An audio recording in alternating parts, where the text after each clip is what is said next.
45 years is a very long time for a program to survive. I think back in the 60s, many schools started these community outreach initiatives. And in time they dwindled down. For some reason, New Mexico has kept the DPAC program going. My intuition tells me that probably we had the greater need.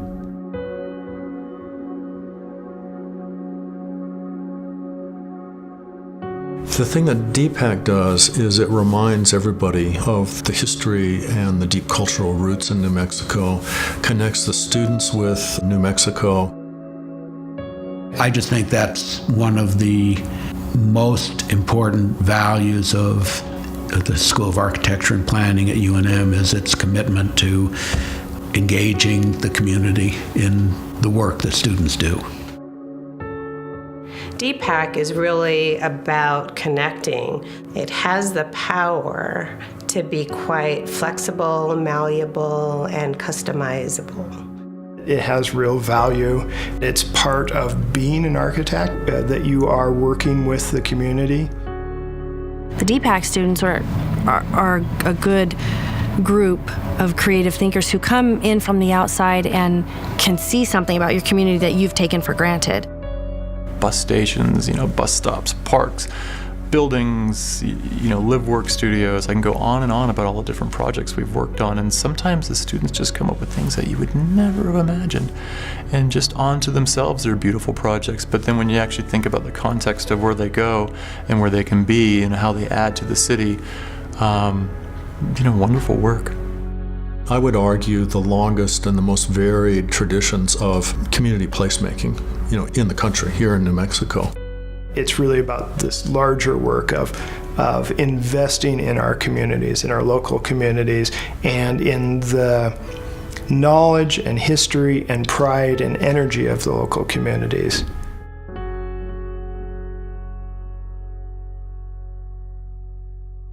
Design and planning processes are fundamentally shared experiences that bind us together, client, student, and faculty. We learn from and about one another. Our strengths and our limitations become public knowledge, but somehow we emerge stronger for it. For the faculty and students, it's a taste of reality, a test of skill, and a lesson in humility. For the client, it's a glimpse of future potential and a symbol of a better life. For all, it's a learning experience and a reminder that architecture and planning are not some abstracted endeavors disconnected from the daily lives of people.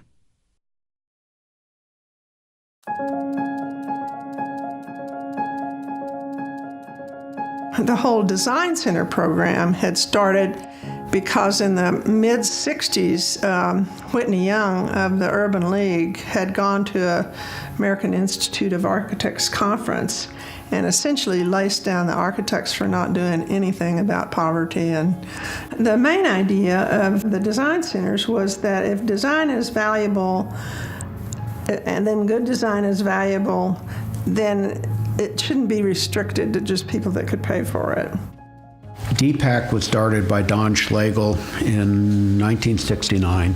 What the founders had in mind was to help those who really cannot afford expensive architectural fees, but they need some kind of improvements or renovations according to their needs. We always had students as staff. For about 10 years, we had VISTA volunteers, volunteers in service to America, who provided a very important staffing component of DPAC because they would, to some degree, oversee the students and provide continuity on projects from one semester to the next. Well, every project had a team. We had a team leader. It could be the faculty or it could be the VISTA volunteer.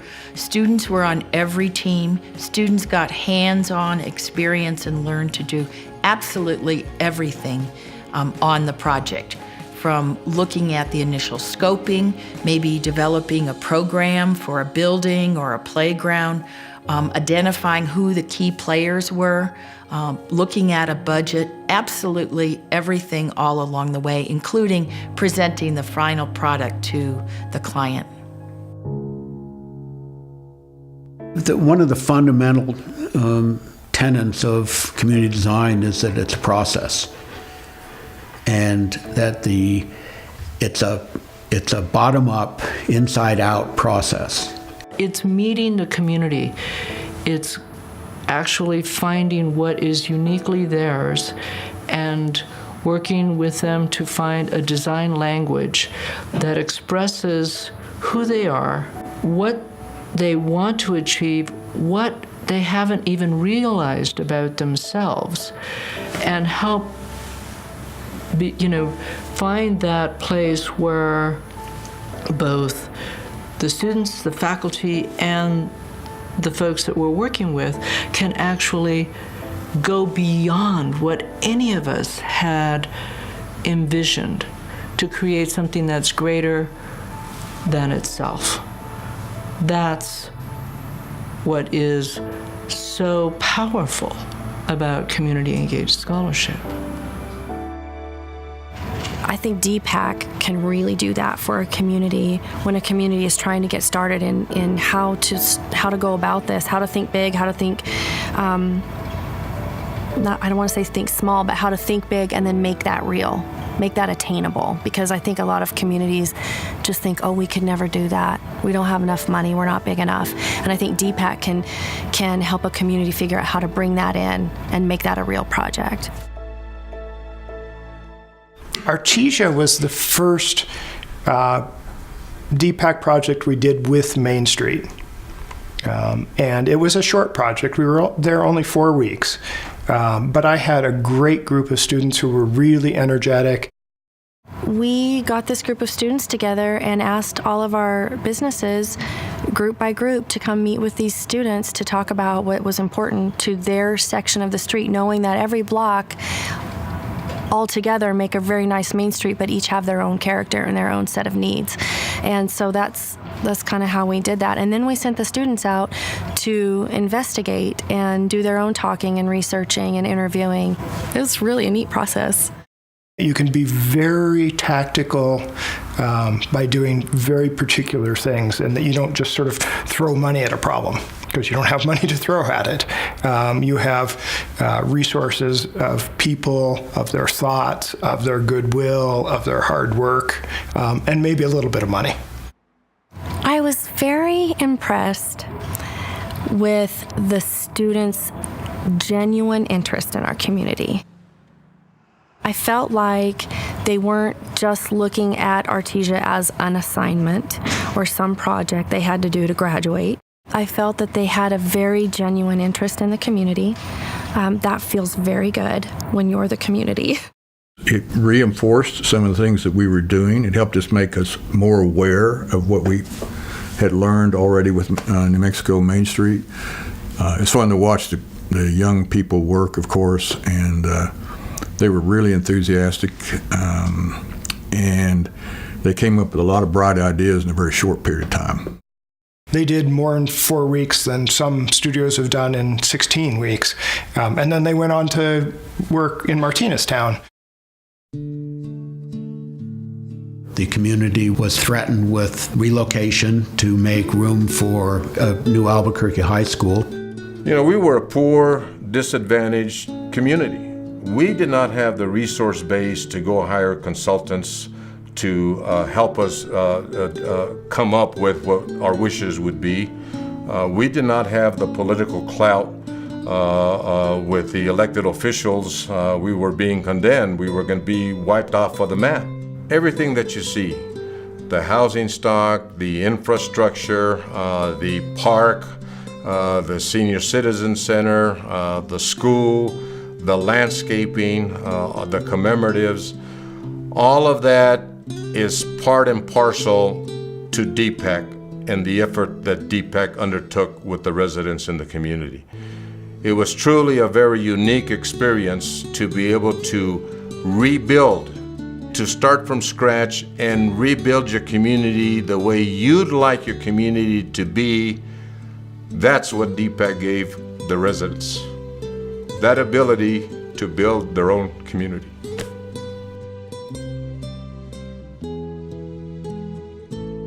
That was an outstanding neighborhood renewal project, and probably one of the few in the country that was as successful as it was. Students have a way, an infectious way of really generating enthusiasm and hope for the future that you simply do not get out in the marketplace.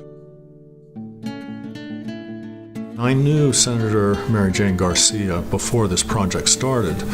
We stopped and met her on the plaza, and she talked about what she was already doing. She and their cultural conservation committee. They had already restored the historic 1850s church. She talked about putting at-risk youth to work on that project. Gave us a bit of the history, sociology of the community. And then she said, "Can't you help us do something with our plaza?"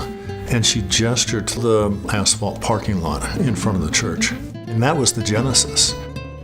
And then midway through the semester, we went back down, and the students in the parish hall all pinned up their work. We didn't know how to develop a plaza, God knows. But there were all these kids that came from UNM with different plans. Beautiful plans.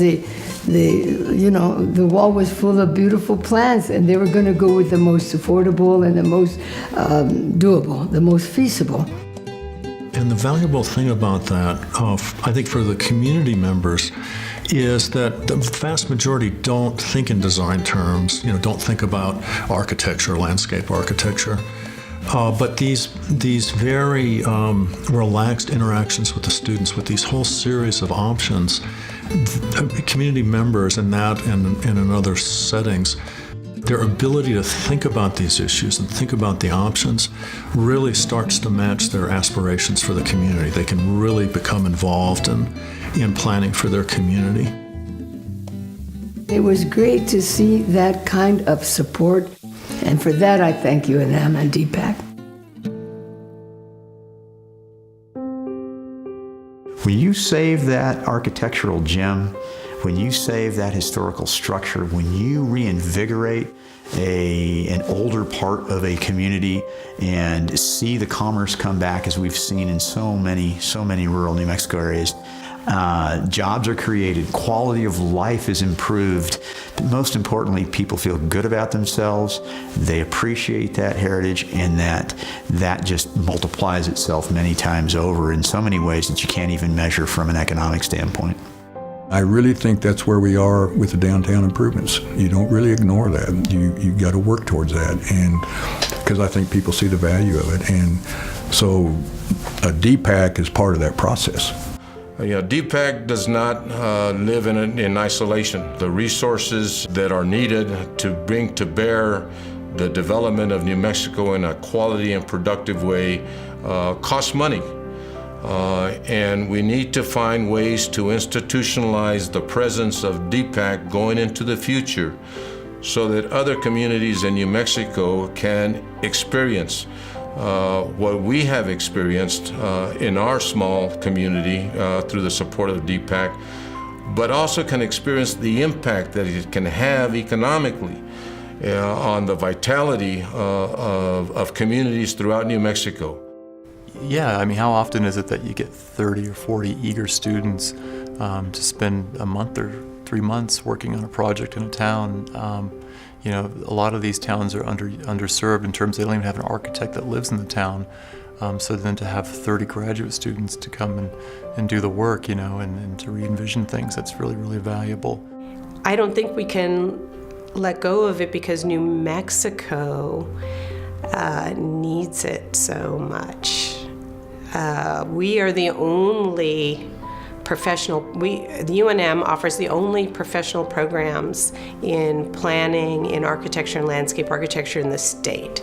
So we hold that responsibility for training the design and planning professionals of this state who will work in private offices, who will work in public agencies, who will work in nonprofit organizations, so tribal organizations. And when you look across New Mexico, while we're an incredibly rich state, that richness is measured in culture, in community, in landscape. It's not measured in dollars. We don't come off in the top in the dollars. So the services that DPAC offers are really important for those communities. There are over 1,000 projects here in New Mexico, and I think any of the students or the VISTA volunteers or the faculty can be proud of any of those projects, but especially the ones that are out in the remote areas. Maybe that was the biggest project in a decade. Maybe it changed the way a child with a handicap looked at their new experience, or maybe it changed the way somebody at the detox center in Taos was treated, or maybe it changed the way a community had a health care program. And all of those projects, whether you worked on them or not, were part of the DPAC, and they're part of the University of New Mexico.